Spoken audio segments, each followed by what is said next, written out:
Here's a great question. God, what are the opportunities that I have right now that are in my life because of my disappointments? She offered God the place of her disappointment. She said, we have that room on the roof that we never got to finish. We never got to buy a bed for our son because God didn't give us one. We never got to put a desk in his room for his homework because God didn't give us one. We didn't get to give him a lamp or a night light. We never got to buy him any pajamas. But there's a man of God who passes through here, and I refuse to stay stuck in the bitterness of what I didn't get. You be Paul, I'll be Silas, and we will turn this prison into a place of praise. We will turn this, I'm telling you, if two of you will touch and agree concerning anything in his name, he will do it. So you might be saying, I'm all alone right now. No, you're not. There's no stipulation on geography in Matthew 18:20. He said, if two of you will touch and agree. So even if you're watching this by yourself, and even if you just signed divorce papers last week, or even if your kid just told you they hate your guts, or even if the third person just told you, no, we do not have the position available, or even if you're dealing with the addiction that makes you feel like a fraud when you smile at people, but there's chains on the inside, God came to tell you, you are not alone. I'll be Paul. You be Silas. And let's make a space for God to fill. I feel praise rising up in this place right now. Woo! I'm glad I came over today. Come on, it's just the two of us. We got more house than we have family. Come on, I got more time than I ever had before. God, I didn't plan on having all this extra time. God said, I gave you the extra to see. Would you trust me? What would you do with it? What would you do with it? What would you do with the extra? In this place. What place? The place of her disappointment. Don't you realize this is what Holly told me on the walk before I ripped off her sermon? And I started preaching it back to her. I said, this is too good to keep just between the two of us. I got to go preach it. I got to preach it for the weekend. I got to preach it for the EFAM. I got to preach it to all of the different countries and all the different people. But it started with just the two of us. She turned to her husband and said, since it's just the two of us, let's meet the needs of this prophet. You know that room that we were gonna, when we built this house, we built it with extra room for the kid God was gonna give us, but why don't we just, I thought by now in my life I was gonna be here. I didn't ask for this situation, but let me offer this situation. I didn't ask for this disappointment. I didn't ask for this thorn. What would it be like to offer God your disappointment? The deep one. The one you smile over. Elisha is laying down one night. He's getting comfortable now. At first she had to urge him for a meal. Now she can't get rid of him. I'm telling you, if you make God a place, he doesn't want to visit. He wants to stay. He wants to stay. He doesn't just want to speak to you. You're like, oh man, I wish I could listen to you preach all day. You don't have to listen to me preach all day. God will speak to you long after I shut up. Just make him a place. So Elisha's laying down, right? And he asked Gehazi, what can we do for this woman? That's what drew me to preaching it, because last week I preached on the question, how far will they go? I talked about how Jesus asked 308 questions and only directly answered 8 of them. And how God is a God of questions, even though we want so many answers. Put a question mark in the chat. That's God's favorite punctuation. I think his second favorite is a comma, because the comma means it might have stopped, but it's not over. Okay, I'll give you 10 seconds. I gotta give you 10 seconds for the comma. He's the God of the comma, but he's the God of the question. And the question is, what will you do with this disappointment?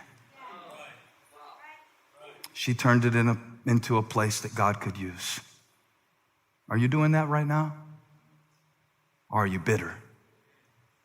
Are you in resentment, regret, shame, all those places that we stay? You know what's crazy, Holly? And since it's just the two of us, I can show you this. The question that led me to this text wasn't the question that told me I needed to preach it. When he asked her that, the first time, she pushed him off. She said in verse 13, part B, I have a home among my own people. But Elisha asked again, what can be done for her? Now this is amazing. Can I drop this on you? Okay. He's up there asking God for something that she stopped asking him for a long time ago. You know how you can learn to live with certain things? I'll give you a version of this. I'll never be free from that. I'll just learn to finesse it.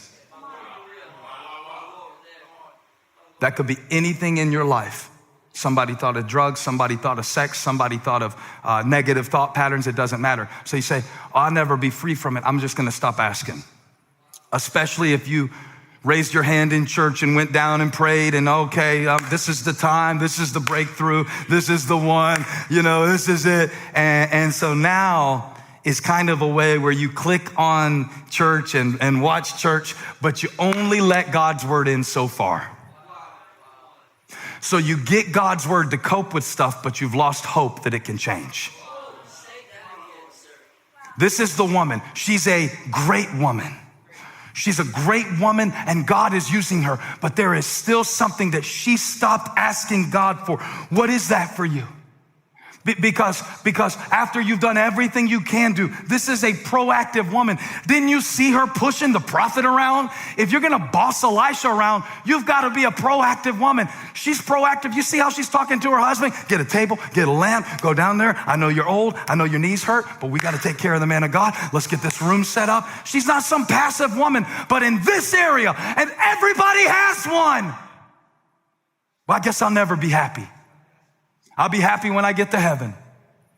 I'll be happy when I get to heaven. Down here on earth, I'm going to just make it through. Oh, this is the valley of the shadow of death. God said, I didn't want you to make the valley of the shadow of death your permanent mailing address. I guess I'll just stay in the cave. I guess I'll just be anxious. I guess I'll just live in this state. I guess this is just what it is. This is not all it is. What can be done for her? Elisha wanted to know. I know she said nothing. I know she said she's all right. I know she said she's good. I know she's stable. I know she's great. I know I'm staying in her house, but everybody has a need in their heart. Everybody, even if nobody else knows it. And Gehazi, the scoundrel, said, she doesn't have a son. And Elisha said, get her back.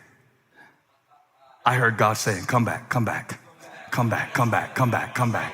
You remember how he told Elijah, go back the way you came? You don't belong in a cave. You don't belong in this low state. You don't belong in this pattern. You don't belong in this place. This is not you. You're a child of God. Bring her back, bring her back. I gotta do it. I wanna bless her. I've been brainstorming ways to bless you. Nothing can cancel it. Nothing can stop it. I came all this way. I'm not gonna stop now. I brought you this far. Come back. And then he made her the promise that she had stopped praying about. About this time next year. It's one thing to tell her she's going to have a baby, but he said you're going to hold it in your arms. That's emotional.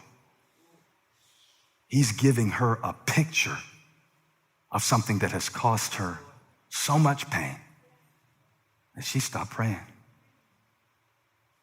I went through a depression, and the thing about me and Holly, when we were talking about this the other day, and I didn't know if I could share this with you, but she was saying how there were times where she would see me hurting and she could only help so much.